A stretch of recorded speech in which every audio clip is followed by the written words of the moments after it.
ನಿಜ ಹೇಳಬೇಕಂದ್ರೆ ಈ ರೆಸಿಪಿಗೆ ನಾನು ನಿಜವಾಗ್ಲೂ ಫ್ಯಾನ್ ಆಗಿಬಿಟ್ಟೆ. ಈ ಗೋಲ್ಡನ್ ಎಗ್ ಟಿಕ್ಕಾನ ಖಂಡಿತವಾಗ್ಲೂ ನೀವು ಟ್ರೈ ಮಾಡಲೇಬೇಕು ಫ್ರೆಂಡ್ಸ್. ನೀವು ಈ ರೆಸಿಪಿಗೆ ಫ್ಯಾನ್ ಆಗೋದ್ರಲ್ಲಿ ಡೌಟೇ ಇಲ್ಲ. ನೀವು ಯಾವುದಾದ್ರೂ ಚಿಕ್ಕ ಫಂಕ್ಷನ್ಸ್ಗಳಲ್ಲಿ ಅಥವಾ ಪಾರ್ಟಿಗಳಲ್ಲಿ ಈ ಡಿಶ್ನ ಟ್ರೈ ಮಾಡಿ. ಶೋರಾಗಿ ಈ ಡಿಶ್ಶೇ ಹೈಲೈಟ್ ಆಗಿರುತ್ತೆ. ಇದು ಆ್ಯಕ್ಚುಲಿ ಒಂದು ಡಿಶ್ ಅಲ್ಲ, ಈ ಡಿಶಲ್ಲಿ ನಾವು 3 ವೆರೈಟೀಸ್ ಮಾಡ್ತಾಯಿದ್ದೀವಿ. ನಮಸ್ಕಾರ ಫ್ರೆಂಡ್ಸ್, ಬನ್ನಿ ಹೇಗೆ ಮಾಡೋದು ನೋಡೋಣ. ನೋಡಿ, ಇವಾಗ ನಾವು ಎಗ್ಸ್ನ ಬಾಯ್ಲ್ ಮಾಡ್ಕೊತಾ ಇದ್ದೀವಿ. 20 ನಿಮಿಷ ಬೇಯಿಸ್ಕೋಬೇಕಾಗುತ್ತೆ. ನಿಮ್ಮ ಕ್ವಾಂಟಿಟಿಗೆ ತಕ್ಕಾಗೆ ನೀವು ಎಷ್ಟು ಎಗ್ ಬೇಕಾದರೂ ಹಾಕ್ಕೋಬೋದು. ಈಗ 20 ನಿಮಿಷ ಮೊಟ್ಟೆ ಬೆಂದ ಮೇಲೆ ಈ ಥರ ಸಿಪ್ಪೆನ ಪೀಲ್ ಮಾಡಿ ಇಟ್ಕೊಳ್ಳಿ. ಈಗ ಪೀಲ್ ಮಾಡ್ಕೊಂಡಾದ್ಮೇಲೆ ನೋಡಿ, ಒಂದೊಂದು ಎಗ್ಗನ್ನೇ ಈ ಥರ ಹಾಫ್ಗೆ ಕಟ್ ಮಾಡಿ ಇಟ್ಕೊಳ್ಳಿ. ನೋಡಿ, ನಾನು ಇವಾಗ ಕಟ್ ಮಾಡ್ತಾ ಇದ್ದೀನಲ್ಲ, ಆ ಥರ ಎಲ್ಲನೂ ಕಟ್ ಮಾಡಿ ಈ ಥರ ಇಟ್ಕೊಳ್ಳಿ ರೆಡಿಯಾಗಿ. ನೋಡಿ, ಈಗ ಹಾಫ್ ಕಟ್ ಮಾಡಿ ಇಟ್ಕೊಂಡಿರೋ ಮೊಟ್ಟೆನಲ್ಲಿ ಒಂದೊಂದೇ ತಗೊಂಡು ಆ ಎಲ್ಲೋ ಯೋಕ್ ಇದೆಯಲ್ಲ, ಆ ಎಲ್ಲೋ ಪಾರ್ಟ್ನ ನೀವು ಎಲ್ಲ ತೆಗ್ದು ಒಂದು ಸಪ್ರೇಟ್ ಬೌಲಲ್ಲಿ ಎತ್ತಿಟ್ಕೋಬೇಕಾಗುತ್ತೆ. ನೋಡಿ, ಈ ಥರ ನಾನು ಎಲ್ಲನೂ ತೆಗ್ದು ಈ ಬೌಲಲ್ಲಿ ಇಡ್ತಾ ಇದ್ದೀನಿ. ನೋಡಿ, ಇವಾಗ ವೈಟ್ ಪಾರ್ಟ್ ಎಗ್ ಬೇರೆ ಇರುತ್ತೆ, ಯೆಲ್ಲೋ ಪಾರ್ಟ್ ಬೇರೆ ಇರುತ್ತೆ.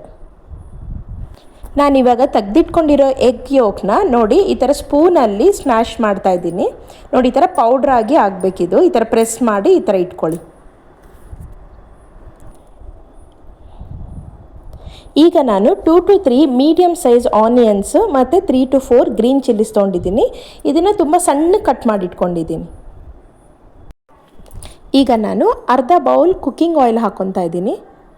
5 to 6 ಸ್ಪೂನ್ಸ್ ಆಯಿಲ್ ಅಂದ್ಕೊಳ್ಳಿ. ಇದು ಸ್ವಲ್ಪ ಕಾದ್ಮೇಲೆ ಸಣ್ಣ ಕಟ್ ಮಾಡ್ಕೊಂಡಿರೋ ಆನಿಯನ್ನು, ಚಿಲ್ಲೀಸು ಇದರಲ್ಲಿ ಹಾಕ್ಕೊಂಡು ಫ್ರೈ ಮಾಡ್ಕೊತಾ ಇದ್ದೀನಿ. ಇದನ್ನು ಮೀಡಿಯಮ್ ಫ್ಲೇಮಲ್ಲಿ 5 to 8 ಮಿನಿಟ್ಸು ಫ್ರೈ ಮಾಡ್ಕೊಳ್ಳಿ.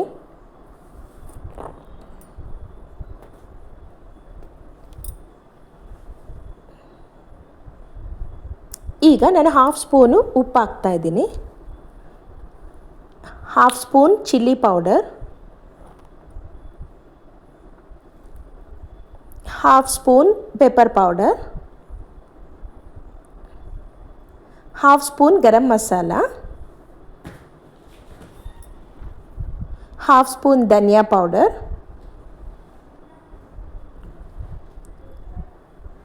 Half spoon jeera powder. ಇದಕ್ಕೆ ಒಂದು ಸಣ್ಣಕ್ಕೆ ಕಟ್ ಮಾಡ್ಕೊಂಡಿರೋ ಕೊತ್ತಂಬರಿನ ಹಾಕ್ತಾಯಿದ್ದೀನಿ. ನೋಡಿ, ಇದನ್ನೆಲ್ಲ ಚೆನ್ನಾಗಿ ಮಿಕ್ಸ್ ಮಾಡಿಕೊಂಡು ಈ ಥರ ಫ್ರೈ ಮಾಡಿ. ನೋಡಿ, ಈ ಥರ ಚೆನ್ನಾಗಿ ಫ್ರೈ ಮಾಡಬೇಕು ಒಂದು 5 ಮಿನಿಟ್ಸು. ನೋಡಿ, ಈಗ ನಾವು ಪುಡಿ ಮಾಡಿ ಇಟ್ಕೊಂಡಿರೋ ಎಗ್ ಯೋಕ್ನ ಇದ್ರೊಳಗಡೆ ಹಾಕ್ತಾಯಿದ್ದೀನಿ.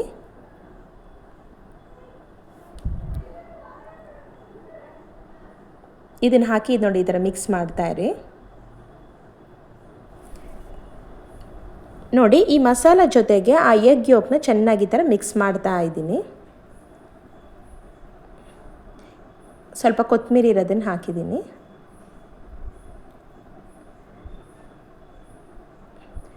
ಇನ್ನು 1 ಸ್ಪೂನು ಚಿಲ್ಲಿ ಪೌಡ್ರ್ ಹಾಕ್ತಾ ಇದ್ದೀನಿ. ಇದು ಆಯಿಲ್ ಆ್ಯಕ್ಚುಲಿ ಹೀರ್ಕೊಬಿಡುತ್ತೆ, ಸೊ ಹಾಗಾಗಿ ಇನ್ನೂ 2 to 3 ಸ್ಪೂನ್ಸು ಆಯಿಲ್ ಬೇಕಾಗುತ್ತೆ. ನೀವು ಹಾಕ್ಕೊಂಡು ನೋಡಿ ಈ ಥರ ಮಿಕ್ಸ್ ಮಾಡ್ಕೊಳ್ಳಿ. ನೋಡಿ, ಈ ಥರ ಫ್ರೈ ಆಗಬೇಕು ಇನ್ನೊಂದು 5 ಮಿನಿಟ್ಸು.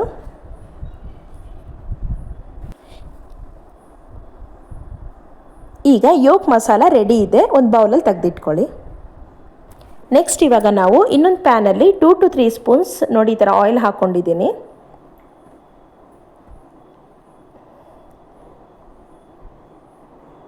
ಇದು ಲೋ ಫ್ಲೇಮಲ್ಲಿ ಮಾಡ್ಕೊಳ್ಳಿ. ಎಣ್ಣೆ ಕಾದ್ಮೇಲೆ 1 ಸ್ಪೂನ್ ಚಿಲ್ಲಿ ಪೌಡರ್, ಒಂದು ಹಾಫ್ ಸ್ಪೂನು ಪುಡಿ ಉಪ್ಪು ಹಾಕ್ಕೊಳ್ಳಿ. ನೋಡಿ, ಈ ಥರ ಚೆನ್ನಾಗಿ ಮಿಕ್ಸ್ ಮಾಡಿ ಈ ಥರ ಸ್ಪ್ರೆಡ್ ಮಾಡಿ ಸುತ್ತು. ನೋಡಿ, ಈ ಥರ ಸ್ಪ್ರೆಡ್ ಮಾಡಿಕೊಂಡು ನಾವು ಕಟ್ ಮಾಡಿ ಇಟ್ಕೊಂಡಿದ್ದೀವಲ್ಲ ಎಗ್ ವೈಟ್ ಪಾರ್ಟ್, ಸೊ ಅದನ್ನೆಲ್ಲ ನೋಡಿ ಈ ಥರ 1 by 1 ಈ ಥರ ಎಲ್ಲ ಜೋಡಿಸಿ ಇಟ್ಕೊಳ್ಳಿ.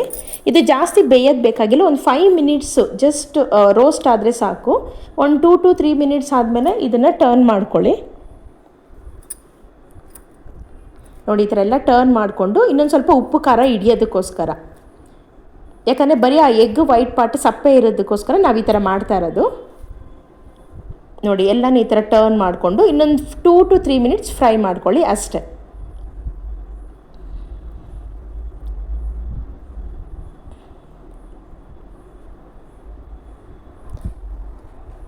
ಈಗ ಎಗ್ ವೈಟ್ ಎಲ್ಲ ರೆಡಿ ಆಗಿದೆ ನೋಡಿ, ಈ ಥರ ರೋಸ್ಟ್ ಮಾಡಿ ಇಟ್ಕೊಂಡಿದ್ದೀನಿ. ಈಗ ಒಂದೊಂದಾಗಿ ಈ ಥರ ಹಾಫ್ ಕುಯ್ದಿಟ್ಟಿರೋದು ಎಗ್ಗನ್ನು ತಗೊಂಡು ನಾವು ಎಗ್ ಮಸಾಲ ಮಾಡಿದ್ದೀವಲ್ಲ ಯೋಕಿಂದ ಅದನ್ನ ಎತ್ಕೊಂಡು ಹಾಫ್ ಸ್ಪೂನ್ ಅದರೊಳಗಡೆ ನೋಡಿ ಫಿಲ್ ಮಾಡ್ತಾ ಇದ್ದೀನಿ. ನೋಡಿ ಒಂದೊಂದಾಗಿ ತಗೊಂಡು ಈ ಥರ ಆ ಮಸಾಲಾನ ಇದರೊಳಗಡೆ ಫಿಲ್ ಮಾಡಬೇಕಾಗುತ್ತೆ. ನೋಡಿ ನಾವು ನಾರ್ಮಲ್ ಆಗಿ ಬಾಯ್ಲ್ಡ್ ಎಗ್ ಮೇಲೆ ಮಸಾಲ ಇಲ್ಲಾಂದರೆ ಸಾಲ್ಟ್ ಆ್ಯಂಡ್ ಪೆಪ್ಪರ್ ಹಾಕ್ಕೊತಾರೆ. ಅದಕ್ಕಿಂತ ಈ ಎಗ್ ಯೋಕಲ್ಲೇ ನಾವು ಮಸಾಲ ಪ್ರಿಪೇರ್ ಮಾಡಿ ಇದನ್ನು ಫಿಲ್ ಮಾಡಿ ತಿಂತಾ ಇದ್ದರೆ ಆ ಟೇಸ್ಟ್ ಡಿಫ್ರೆಂಟ್ ಲೆವೆಲ್.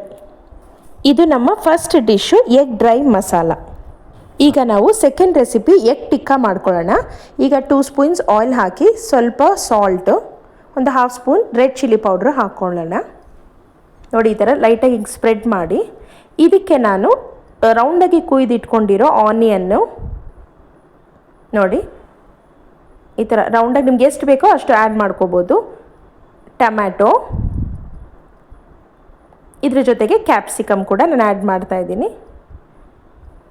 ಇದನ್ನು ಒಂದು 5 ಮಿನಿಟ್ಸು ಚೆನ್ನಾಗಿ ಫ್ರೈ ಮಾಡ್ಕೊಳ್ಳೋಣ. ನೋಡಿ ಈ ಥರ ಬೋತ್ ಸೈಡ್ಸು ನಾವು ಈ ಥರ ಫ್ರೈ ಮಾಡ್ಕೊಳ್ಳೋಣ. ನೋಡಿ ಈ ಥರ ಫ್ರೈ ಆಗ್ತಿದೆ. ಸೊ ದಟ್ ಆ ಎಗ್ ಜೊತೆಗೆ ಚೆನ್ನಾಗಿರುತ್ತೆ ಟೇಸ್ಟಿಯಾಗಿ ಈ ಥರ ಫ್ರೈ ಮಾಡಿಕೊಂಡ್ರೆ. ನೋಡಿ ಈಗ ರೆಡಿ ಇದೆ. ನೋಡಿ ಆಗಲೇ ಫಿಲ್ ಮಾಡಿ ಇಟ್ಕೊಂಡಿರೋ ಎಗ್ ಮಸಾಲನ ತೊಗೊಂಡು ಈ ಥರ ಫ್ರೈ ಮಾಡಿ ಇಟ್ಕೊಂಡಿದ್ದೀವಲ್ಲ ವೆಜಿಟೇಬಲ್ಸು 1 ಬೈ 1 ನೋಡಿ ಈ ಥರ ಫಸ್ಟ್ ಕ್ಯಾಪ್ಸಿಕಮ್ ಇಟ್ಟಿದ್ದೀನಿ, ಆಮೇಲೆ ಆನಿಯನ್ ಇಡ್ತಾ ಇದ್ದೀನಿ, ಅದಾದಮೇಲೆ ಟೊಮೊಟೊ ಇಡ್ತಾ ಇದ್ದೀನಿ. ಸೊ ನೀವು ಯಾವುದಾದ್ರೂ ಇಡ್ಬೋದು. ಇದ್ರ ಮೇಲೆ ಇನ್ನೂ ಹಾಫ್ ಎಗ್ಗನ್ನು ಅದ್ರ ಮೇಲೆ ಈ ಥರ ಇಟ್ಟು ಲೇಯರ್ ವೈಸ್ ನೋಡಿ ಈ ಥರ ಕಾಣಿಸುತ್ತೆ. ಈಗ second recipe egg tikka ready ಆಗಿದೆ. ಇದು ನಮ್ಮ third recipe egg bread toast. ಈಗ ಬ್ರೆಡ್ ತೊಗೊಂಡು 2 ಸೈಡ್ ರೋಸ್ಟ್ ಮಾಡಿಕೊಂಡು ನೋಡಿ ನಾವು ರೆಡಿ ಮಾಡಿ ಇಟ್ಕೊಂಡಿರೋ ಯೋಕ್ ಮಸಾಲಾನ ನೋಡಿ ಈ ಥರ ಸ್ಪ್ರೆಡ್ ಮಾಡ್ಕೊಳ್ಳಿ. ಇದ್ರ ಮೇಲೆ ಆ ವೆಜಿಟೇಬಲ್ಸನ್ನ ನೋಡಿ ಈ ಥರ ಇಡ್ತಾ ಇದ್ದೀನಿ, onion, capsicum, tomato.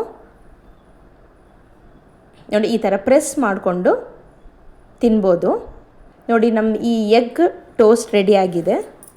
Yoke masala ಹೇಗಿದ್ರೂ ಮಿಕ್ಕುತ್ತೆ, ಅದಕ್ಕೆ ಈ ಥರ ಬ್ರೆಡ್ ಜೊತೆ ತಿಂದರೆ ಬ್ರೆಡ್ ಟೋಸ್ಟ್ ಥರ ಚೆನ್ನಾಗಿರುತ್ತೆ. ಇವಾಗ ನಮ್ಮ 1 ಡಿಶಲ್ಲಿ 3 ರೆಸಿಪಿ ರೆಡಿ ಆಗಿದೆ. ಈ ಸಿಂಪಲ್ ಎಗ್ಗಲ್ಲಿ ಎಷ್ಟು ವೆರೈಟೀಸ್ ಮಾಡ್ಬೋದಲ್ಲ. ಖಂಡಿತವಾಗ್ಲೂ ಟ್ರೈ ಮಾಡಿ ಬೇರೆಯವ್ರಿಗೂ ಶೇರ್ ಮಾಡಿ. Thanks for watching. ಸರ್ವೇ ಜನ ಸುಖಿನೋ ಭವಂತು.